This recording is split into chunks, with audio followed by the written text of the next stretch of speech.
Welcome to the course. My name is Brittany Estes. It is great to have you guys all here. This video, as you can tell, is going to be right here under the syllabus section. And basically, I'm going to walk you guys through the syllabus as quickly as I can and the course calendar. There is a quiz associated with this information, so make sure that you always know where to find it. If you need it, you can always find it through both the syllabus tab here on the left, and again, your view may look a little bit different than mine. You can also find it here where you are under the syllabus and course calendar in week 1. So basically this course, English 102, runs between January 10th and May 12th. Your final exam is going to take place between May 9th and 11th, and the course withdrawal date is April 11th. If you need to reach me, please use the Canvas email function. I've listed my other email here if you need it, but Canvas email is how I'll be communicating with you guys, and that's the one that I do check every single day. This email is actually a faculty email address, so that's actually not checked every single day. So please use Canvas email if you need to get in contact with me. I will be responding to you within 24 hours if you do. A textbook is not, oh, and one more thing, if you do need some office hours, some online office hours, those are available upon request, so we can use some of the functionality within Canvas to actually meet with a video call, but that really is just available upon request. So textbook is not required. I just want to make that very, very clear. There's a suggested textbook here from the college, but otherwise you don't need a textbook, so you shouldn't have to be buying anything. If you need to get anything else, it's probably Microsoft Word. If you don't have Microsoft Word, it is required. You get it for free through the college, whether you have a Mac or a PC, doesn't matter. But you do need to turn in your major essays and your major writing assignments as Word docs, and that's because MLA formatting is required. And if you do a PDF or a text file or a Pages file or anything like that, it does change the formatting, so it can make it shorter or longer than it's actually supposed to be. So make sure you have Microsoft Word. Otherwise, everything else should be online for you guys. The health and safety policies have been updated here. Some of this really doesn't apply to us as far as the face coverings and contact tracing, all of that. But basically, bottom line, if you need that information, it is here. Do know that, and you should know this by now, that if you do contact the college because you have been exposed or you have possible exposure and you have to quarantine, they do send a note to all of the professors that says student X is quarantining. We will let you know when they have been released from quarantine. But in that note, it does state that you are still expected to maintain your coursework on your online classes, just because it is online, so you don't have to physically be there. So do know that that's the case for online classes. Basically, 102 here is going to be a continuation of what you guys learned in 101. We're really looking at argumentation as the primary skill, how to write arguments, how to create solid arguments, and then really how to apply that to ultimately a piece of literature.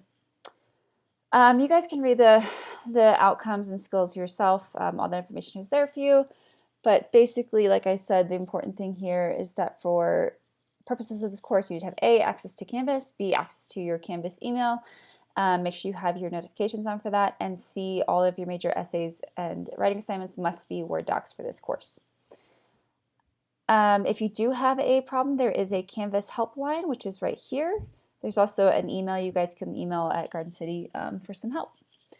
This course takes 1 to 3 hours a week, and you guys can kind of read all of this yourself. Basically, it's saying, per the college, you do need to conduct yourself in an appropriate manner online. Know that everything you write is in writing, of course, so it's permanent. So do treat everyone and every idea that we encounter in the course with respect. And there is an online attendance policy, so make sure that you are attending. I believe it's that if you're missing, I think, a cumulative 15% of the coursework, you could actually be dropped from the course. Makeup and late work, because of the way this course is structured, you actually have access to all of the weeks within a single unit, so you can actually work ahead if you'd like.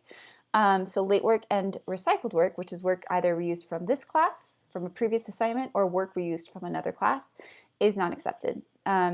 So what that means is that you have the ability to work at your own pace each week. Everything is due at Sunday at 11:59 p.m. of that week. So you can work however best fits your schedule throughout the week, whether you have school or family or whatever it might be, your job. You can work when it best suits you, but know that you need to meet the weekly deadline and that you have the ability to work ahead, like I said. So if you want to work ahead because you know you have, say, family coming into town, or you have a vacation coming up, or whatever it might be, you can absolutely do that. So again, late work, recycled work, not accepted in the course. Extensions, however, we understand life happens. You know, we have students who have been, say, hospitalized or something like that. People who are working, say on the COVID front lines as medical professionals. We understand that there are reasons that extensions might be needed. So if that is the case, it does require some documentation, and it does require advanced permission. So you can't email me on Sunday night at 11 p.m. and ask for an extension. That's not going to happen because, you know, you've had the week to work. But what you can do, if it's absolutely something that's needed and is a valid reason, say you were hospitalized for a week or whatever it might be, if you email ahead of time and ask for the extension, it will probably be granted. You guys can kind of read this section for yourself, but basically it's from the college, and it's saying that you should be writing at the college level. Make sure that everything you do meets the requirements, the page requirements, the MLA formatting. You guys will go through a whole MLA formatting presentation, but basically that just means double space, 12-point, Times New Roman, Arial, Cambria, Calibri font, 1-inch margins all around, page numbers, and a header. All right, so essentially, statement on plagiarism is very simple. You guys know this. Please don't plagiarize. It's not worth what could happen to you if you do plagiarize. But basically, there is a school policy on plagiarism that you do need to know about and follow. Plagiarism in this case is plagiarizing any idea, thought, or concept that is not your own without attribution and quotation. So if you are copying your own work from a previous assignment, copying work from a different class, copying other students' work, or copying sources from the internet, all of this is a form of plagiarism. If you plagiarize, you actually could be penalized with a failing grade in the assignment. You'll receive a 0 for the assignment. You could fail the course. You could be kicked out of extracurricular activities. You could have things go in your permanent record, and even worse, you could actually be kicked out of the college. So the max you're going to write for me is a 6-page paper, and it's absolutely not worth what could happen to you if you do plagiarize. And we have a plagiarism detection tool on all major writing assignments. So you'll be able to see your plagiarism report immediately after you turn something in. So you'll be able to see the same thing that I see, and you can see if it's too high or if it's acceptable. So bottom line, please don't plagiarize. It's not worth what could happen to you. Basically, in the course, you're going to have 3 units. So you're going to do a short argument essay with no additional research or sources. That's going to be 3 to 4 pages. You're going to do a research essay, which is 5 to 6. So basically, it's keeping the same topic and stance as your first essay, but adding additional research onto it. And then a literary analysis essay at the end over a short story, which is 3 to 4 pages. Grades, as you can see, everything is to be graded within 2 weeks of submission. Now, it's typically for something like an essay where there's 30 plus essays to grade. If it's something that's a simple blog or discussion board, that typically gets graded much quicker within the week. Basically, you guys know how the grades breakdown works, but essay 1 is going to be 20%, essay 2 is 20, essay 3 is 15. Your final exam is 10. Discussion board cumulatively are 10. Quizzes are 10, and then you'll have either what's a journal or a writing assignment, that's 10%, and then a participation grade is 5. Everything will be graded, like I said, within 2 weeks. Everything is announced to you on a weekly basis. I will send you a weekly email which has a reminder of what that week's assignments are, in addition to having a weekly overview available to you within the module, and everything, of course, scheduled out for you guys. There is 1 or 2 extra credit assignments available to you towards the end of the course. So those are going to be really helpful if you want just an opportunity to kind of boost your grade just a little bit extra. And then, of course, online course evals, I think, come out after midterms. This is just another reminder that you should follow the academic ethics and the codes for Garden City, whether that's plagiarism or however whatever it might be in terms of cheating. So bottom line is, please don't do it. It's not worth it, and all of that information is right there for you guys. If you need an accommodation, you do need to contact the accommodations coordinator. They will supply paperwork to me as far as what that accommodation actually needs to be, and then we can work together to make sure that the accommodation is achieved. And of course, like I said, everything is equal opportunity, so respect everybody in the course, respect ideas that may not be similar to your own, and be just respectful throughout the course.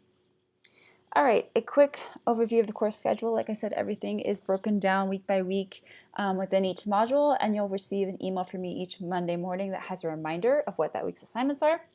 But basically, like I said, you have access to all of the weeks within a unit at once. So you'll actually see that you'll have access to weeks 1 through, I believe it's 6, which is when your first essay is due, all at once. So if you want to work ahead, you absolutely can. Like I said, everything is due each week on Sunday night at 11:59 p.m.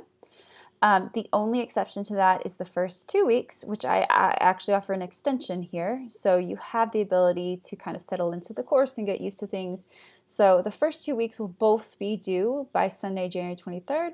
And that's really the introductory material, getting us started, kind of understanding what a argument is, looking at MLA, that kind of thing.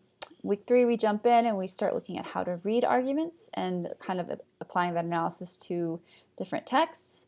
And then by week 4, we're looking at your first essay assignment explanation. You'll see that you'll always have an essay assignment sheet with a video explanation that kind of talks you through what that essay assignment is.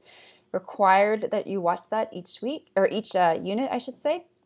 And then you'll actually be proposing a topic to me in week 4. By week 5, you'll be working on an outline, and by week 6, you'll be turning in your essay by Sunday, February 20th. Then unit 2 is going to open up to you guys all at once. So that will be basically weeks 7 through 12. And basically that will be moving us into our second essay, which is going to be a research essay. You'll be taking the same topic and stance as your first essay and applying specific research to it. So that essay is actually going to be due by Sunday, April 3rd. You'll obviously have no work on spring break week. And then unit 3 will open up on Monday, April 4th. And that will have us kind of shift gears. We'll be looking at a short story, and we'll be learning how to write literary analysis as a form of argumentation. So it'll be a literary analysis essay over a short story. We'll read it together in the class. And that will take us all the way up through Sunday, May 1st. That's when your third essay is due. Then you'll basically have a week to kind of prepare for your final exam. And your final will be available to you guys Monday, May 9th through Wednesday, May 11th at 11:59 p.m. And then that week you'll also see some extra credit available to you guys as well. So that's pretty much the course. That's the syllabus. If you have any questions, let me know. Like I said, this video will be here. It will also be available here under the syllabus tab. So go ahead and move on to your next assignment.